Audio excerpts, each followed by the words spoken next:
ઘણા બધા ઇમોજી છે. જો દાખલા તરીકે તમને કઈ સમજાણું નહીં, તમે આ ઇમોજી તો આમાં કેટલા છે?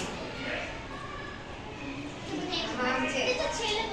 જો આ બધા છે ને તમારે એમ જ કરવાનું કે આનો અર્થ શું થાય આ ઇમોજીનો. આમાંથી તમને મળી રહે. टीचर एनो इमोजी क्या हो गया? हाँ टीचर एनो इमोजी લખેલું જો આ ઇમોજી છે. હા જો હવે આ બધા ઇમોજી આવશે ને. જો હા क्या आपको इसका सही मतलब पता है? પછી આનું જો આ બધું છે. टीचर કરો તો જો બોલું છે. જો આ છે ને આ બધા એના મીનિંગ્સ છે.